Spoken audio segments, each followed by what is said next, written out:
जयपुर के industrial area में तेंदुए का आतंक। गार्ड पर हमले के बाद एक घर में घुसा तेंदुआ। वन विभाग ने काफी मशक्कत के बाद तेंदुए को पकड़ा। सोशल मीडिया पर सीएम योगी को धमकी देने वाला शख्स गिरफ्तार। प्रयागराज पुलिस ने आरोपी शमीम उर्फ बबलू को किया अरेस्ट।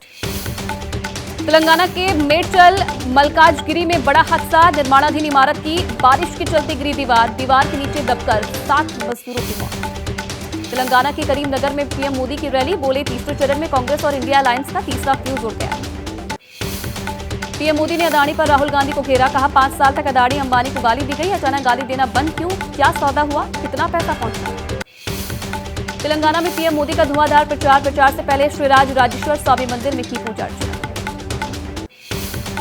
पीएम मोदी आज आंध्र प्रदेश में भी करेंगे चुनाव प्रचार। राजमपेट में रैली, शाम को विजयवाड़ा में करेंगे रोड शो। महाराष्ट्र के बीड में पीएम मोदी ने सोनिया गांधी पर बोला हमला। कहा बाटला हाउस एनकाउंटर पर कांग्रेस की सबसे बड़ी नेता ने आंसू बहाए।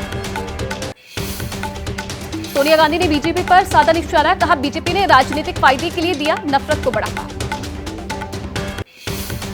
यूपी के सीएम योगी आदित्यनाथ ने कांग्रेस पर बोला हमला। कहा सफेद झूठ बोलती है कांग्रेस, सोनिया गांधी को सच बोलने की आदत डालनी चाहिए।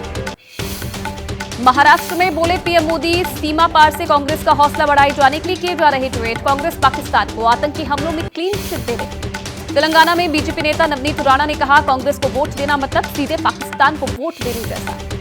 केंद्रीय मंत्री अनुराग ठाकुर का आरोप, कांग्रेस नेता की भतीजी करती है वोट जिहाद की बात। जिहाद फसाद से नहीं, संविधान से चलेगा देश। पुंछ हमले में पंजाब कांग्रेस अध्यक्ष अमरिंदर सिंह राजा वंडिंग का बयान। चुनाव के वक्त कुछ भी कर सकती है बीजेपी। पुलवामा अटैक पर फारूक अब्दुल्ला ने कहा सत्यपाल मलिक ने पीएम मोदी को दी थी जानकारी, कहा था ये हमारी गलती से हुआ। एबीपी नेटवर्क पर इंटरव्यू के दौरान पीएम मोदी ने टीएमसी पर बोला हमला। कहा भ्रष्टाचार में डूबी हुई है टीएमसी और उसके नेता। इंटरव्यू में बोले पीएम मोदी, बीजेपी में शामिल होने वाले नेताओं के खिलाफ जांच जारी है, दोषी पाए गए तो होगी कड़ी कार्रवाई। पीएम मोदी का बयान, पूरे देश को चुनाव आयोग पर भरोसा है। हार के डर से कांग्रेस चुनाव आयोग की निष्पक्षता पर उठाती है सवाल। विपक्ष पर पीएम मोदी का निशाना। कहा ओबीसी कोटे में डाका डालकर मुस्लिमों को आरक्षण देना चाहता है विपक्ष। रायबरेली में राहुल गांधी की जीत पक्की करने के लिए जमी प्रियंका गांधी। 9 नुक्कड़ सभाओं को करेंगी संबोधित।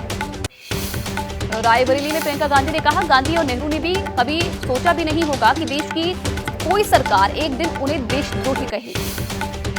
एसपी नेता अखिलेश यादव का दावा। कहा 3 चरणों ने बीजेपी को इतिहास बना दिया। एसपी नेता शिवपाल सिंह यादव का आरोप, जनता को वोट डालने से रोका गया। मुस्लिम महिलाओं पर लाठीचार्ज किया गया। बीआरएस नेता केटीआर का बयान। कहा अगर मोदी सत्ता में आए तो सीटें नहीं, पेट्रोल की कीमतें जरूर हो जाएगी 400 पार। सीएम रेवंत रेड्डी पर केटीआर का तंज। कहा तेलंगाना में कांग्रेस वादे पूरे करने में रही विफल, रेवंत रेड्डी बीजेपी में होंगे शामिल।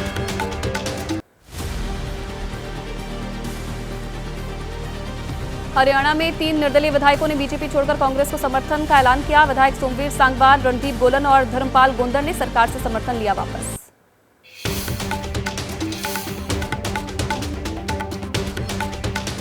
वहीं मनीष सिसोदिया की जमानत अर्जी पर दिल्ली हाईकोर्ट में आज होगी सुनवाई। दिल्ली हाईकोर्ट ने ईडी और सीबीआई से मांगा था जवाब।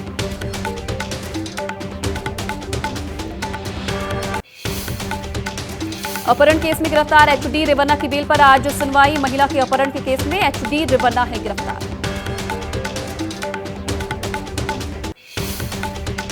झारखंड सरकार के मंत्री आलमगीर आलम के निजी सचिव संजीव लाल और उनके नौकर पर शिकंजा। ईडी को पूछताछ के लिए मिला 13 मई तक का समय।